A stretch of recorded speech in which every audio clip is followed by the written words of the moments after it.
예, 여러분 반갑습니다. 어반입니다. 오늘의 주제는 외로움에 대한 이야기를 해보려고 합니다. 외로움으로 뒤져서 뒤질 것 같은 사람이라는 주제로 이야기를 하려고 하는데, 이게 뭐 내 이야기는 아니고 이것도 내가 자주 가는 일본의 걸즈 채널이라는 일본의 여성시대에 갔는데, 이게 스레드로 올라온 거야. 외로움으로 폭발할 것 같은 사람이라고 해서 2023년 5월 4일 한 일주일 정도 됐는데, 근데 이게 좀 재밌더라고. 재밌는 걸 떠나가지고, 그리고 이 외로움이라는 게 사실 내가 보기에는 여자들만의 이야기가 아니라 남자들이 내가 보기엔 더 취약한 부분이 분명히 있거든. 그래가지고 오늘은 여러분과 나 같은 그런 강제 독신남이 되는 그런 분들을 위해 가지고 한번 이 외로움에 대한 이야기를 한번 공유해보고 싶어서 이렇게 영상을 찍게 되었습니다. 내용은 그래, 골든 위크 9연휴입니다. 그래서 일본은 5월달에 뭐 9연휴 이런 게 있나? 뭐 그건 모르겠는데, 근데 아무하고도 만나지 않고 라인도 전혀 울리지 않고 있다는 거지. 그리고 5년간 사귄 남자친구는 2년 전에 끝난 것 같고, 아직도 이제 33세, 스트레스로 8kg 뚱뚱하고 점점 자신감도 없어졌다. 과연 이대로 누구도 만나지 않는 것은 위험하다고 앱을 시작해 보았지만 막상 이게 하려니까 경계해버려 만나고 싶지 않다. 외로움으로 폭발할 것 같은 사람, 우리 다 같이 한번 이야기를 해보지 않을까? 이런 게 올라왔는데, 뭐 이게 엉터리 일본어 번역이라 갖고 뭐 대충은 모르겠는데 사람을 만날 게 없는 거지. 그리고 살은 뚱뚱해졌고 8kg가 뚱뚱해지면 나 지금 딱인데, 나 지금 8kg 뚱뚱해지면 이제 101kg거든. 그래서 빨리 100kg 찍어야 되는데 100kg가 잘 안 된다, 이씨. 그래가지고. 여튼간에 되게 외롭다는 내용을 올렸고, 여기에 대한 이제 일본판 여성시대의 집단지성이 발휘가 됐는데, 첫 댓글부터 약간 조금 이상해. 봉제 인형이 친구다라는 거. 봉제 인형이 친구다면 옛날에 그, 톰 행크스 나왔던 캐스트 어웨이라는 거 있거든. 이 배구가 누구였지? 윌슨이었나? 그거. 나 그거 보고 느낀 게 연기 존나 잘하지 않아? 톰 행크스 진짜. 윌슨! 이래가지고. 진짜 그 배구공 친구로 두는 그 연기가 갑자기 생각나는데, 뭐 이런 분이 계셨고, 그리고 앱을 하는 남자라든가 그 정도 수준이니 그만두는 게 좋다. 리스크도 있고. 그래서 통상적으로 지금 한국에서는 앱 같은 걸로 사람들이 엄청 많이 만나잖아. 만나고 있는데 일본 내에서는 앱 같은 거 만나지 말라고 그런 얘기들이 바로 나옵니다. 아마 똑같은 의미겠지. 내가 늘상 말하는 앱의 구조적인 문제에 대해서 지적을 하는 거야. 그 리스크에 대해서. 그래서 뭐 그런 얘기도 있었고, 그리고 뭔가 약속도 없고 예정도 없고 휴대폰도 울리지 않아. 너무 외롭고 모든 곳에 댓글을 달고 있다. 근데 이런 식으로 댓글 다는 게 내가 블라인드로 한번 해봤거든. 재밌어. 블라인드로 이렇게 가다가 그 블라인드 보면 이상한 놈들 준내 많거든. 특히 새벽 되면 어떻게든 꽁십 한번 해보고 싶어가지고, 직업도 멀쩡해. 막 삼성전자 다니는 애들이 어떻게든 꽁십 한번 해보고 싶어서 이러면 내가 그냥 댓글 그렇게 달아. 형님, 돈도 많이 버시는 분이 왜 그럽니까? 발 닦고 잠이나 주무십시오. 돈을 쓰던가 이렇게 얘기하고 가거든. 그러면 댓글 달려. 돈 써서 하는 건 싫어. 이렇게 얘기를 해. 나는 근데 그래, 돈을 써서 하기 싫다는 건 이해가 된단 말이야. 그러면 밖에 나가서 여자를 만나면 되는데, 어플로 그렇게 돼서 꼬이는 여자가 있나? 일단은 상상도 안 되고 사실. 뭐 그렇더라고. 그리고 그 뒤에도 뭐 이제 뭐 여러 가지 감정이 폭발할 것 같다. 그래서 사람은 사람과 관계를 맺는 게 중요하다라고 얘기하는데, 외로움이란 건 결국에는 그런 사람과의 관계로밖에 해소될 수 없는 그런 부분들이 분명히 있거든.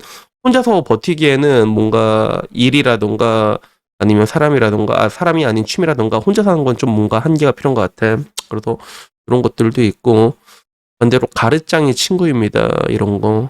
어떻게 보면 여성시대에서 여시아에서 되게 친한 척 하잖아. 뭐 이런 느낌인 것 같아. 그리고 그 와중에는 미혼모 이야기도 있어. 아이에게 영화 보러 가자고 해도 거절당하고, 오늘 오전 잠깐 일하러 갔다가 돌아와서 한 발짝도 밖에 나가지 않았어요. 외롭다라고 하는데, 애들은 원래 그렇지. 애들은 뭐 엄마가 놀자면 그거 머리 조금 크면 따라가나? 안 따라가지, 그지? 그래서 그 뒤로도 부모나 친구에게 과감하게 라인을 해보면 좋지 않을까라고 하는데, 일본은 약간 이렇게 잘 연락을 잘 안 하는가 봐. 그래서 사실 뭐 남자들끼리도 잘 연락을 안 하는데, 나 같은 경우는 보면 우리는 그런 것 같아.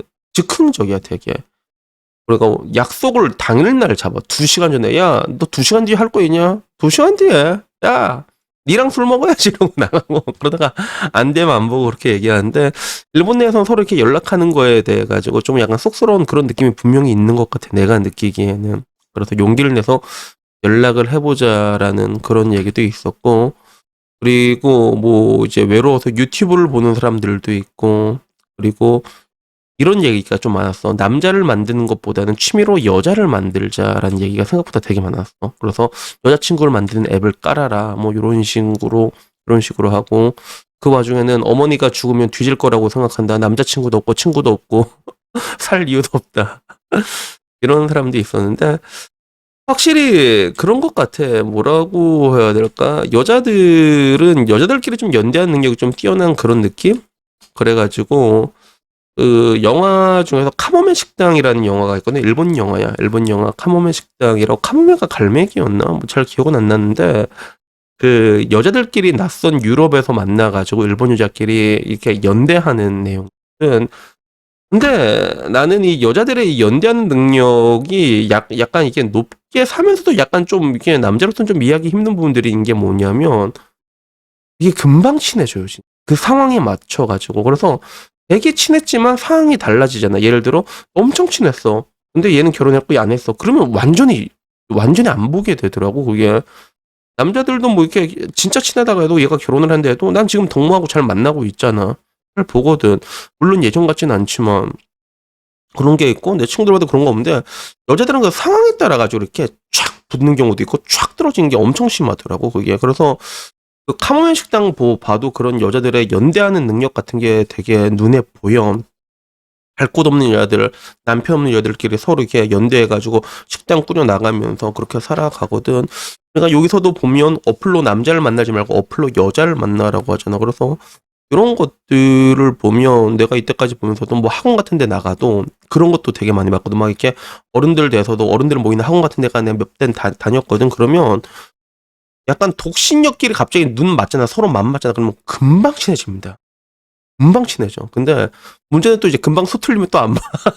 그래갖고 근데 문제는 이런 것들을 보면 근데 남자들은 뭐냐면 금방 친해지지가 않아. 남자들은 특히 나이가 들면 난 남자가 나이가 들어서 금방 친해지는 걸 이때까지 단 한 번도 본 적이 없거든. 그러니까 어렸을 때부터 좀 친해졌던 애들을 이렇게 보면 되는 건데 근데 문제도 그것도 대학교 때 친구들은 좀 이렇게 쭉 가는 게 있는데 왜냐면 거의 사는 게 비슷해. 대학교 때 친구들은 그런 건데 또 어릴 때 중학교 초등학교 친구들은 사는 게 다 다르거든. 그러면 또 이제 그 중에서도 이제 힘든 애들은 또 못 보게 돼. 힘든 애들은 맨날 힘들거든 진짜. 그러니까 그래서 하여튼 뭐 인간관계도 뭐 하나 쉬운 게 없는 것 같은데 근데 문제는 이러나 저러나 내가 보기에는 이런 과정에서 가장 불쌍한 건 남자란 말이야. 그래서 내가 어제도 누가 그 얘기를 하더라고. 자기가 정신병 걸린 남자 짤과 정신병 걸린 여자 짤을 봤는데 그 얘기를 해주더라고. 나 이게 뭔가 싶어서 찾아봤거든. 그래서 정신병 걸린 남자는 옆에 아무도 없어. 근데 정신병 걸린 여자 주변에는 전부 다 자지 달린 애들이 막 우글우글 하거든. 그러니까 이래나 저러나. 여자 주변에 그래도 이 자지 걸린 애들이 이렇게 우르르 있는데 남자는 진짜 아무도 없단 말이야. 그러니까 그 외로움을 극복하는 방법에 대해서 이게 나는 원초적으로 남자가 훨씬 더 취약할 수밖에 없는 그런 부분이 있다고 생각을 해요. 그래가지고 내가 뭐 앞으로도 하나씩 팁을 얘기해 줄 건데 이제는 뭐 여러분들도 그렇고 나도 그렇고 이제는 뭐 혼자 살아야 된단 말이에요. 혼자 살아야 되는데 근데 이런 부분에서 남자들이 굉장히 취약하기 때문에 좀 이게 내가 항상 말한 게 사람들을 좀 이게 넓고 얕게 만나라는 얘기를 내가 요새 많이 하잖아. 그래서 사실 나는 옛날부터 친구들만 계속 만났던 것 같아. 근데 지금 와서 보면 그것보다는 좀 넓고 얕게 이렇게 흩뿌려 놨다가 가끔 보는 게 재밌다. 그게 친구들 허건날 보면 재미없어 그거 진짜. 그래갖고 좀 인간관계의 스펙트럼을 좀 바꿀 필요성이 좀 있는 것 같아. 좀 넓고 얕게 그래 넓고 얕게 보면 그러면 또 싸울 일도 잘 없거든 사실. 맨날 보다 보면 싸운다면 야 이 게이 새끼야 뒤지고 싶네 이래 돼 진짜. 근데 그런 부분들이 그냥 문득 생각이 나더라고. 그래서 결론은 그래요. 결론은 뭐라고 할까? 사실 그래 나도 이렇게 보다 보면 흔히 그런 얘기 많이 하잖아. 그 미혼인 사람들은 그래도 외로운 게 낫다. 괴로운 것보다 결혼해서 개판인 사람들 보면 괴롭잖아. 그보다 낫다 한데 근데 내 경험상으로는 그게 아리까리할 때가 많아. 분명히 외로운 게 괴로운 것보단 낫거든. 근데 진짜 외로운 사람 보면 야, 차라리 괴로운 게 나은 게 아닌가. 이게 되게 아리까리하다는 거지. 그래서 결국에는 뭐 고독사 이런 거 해도 남자들 젊은 애들이 되게 많잖아. 그러니까 아무쪼록 지금처럼 특히나 사람들의 사회성이 없어지는 가운데 남자들에게 이런 외로움이라는 것들은 정말로 이제 우리가 대비해야 되는 굉장히 중요한 요소가 아닌가 싶어가지고 오늘 얘기를 한번 해봤습니다. 그래서 어떡하면 오늘 이야기는 여기까지고요. 다음에는 뭐 나중에 틈틈이 뭔가 이제 외로움을 극복하는 법에 대해서 제 나름대로의 팁을 한 번씩 전수하는 그런 시간을 가져보도록 하겠습니다. 이상입니다. 감사합니다. 요!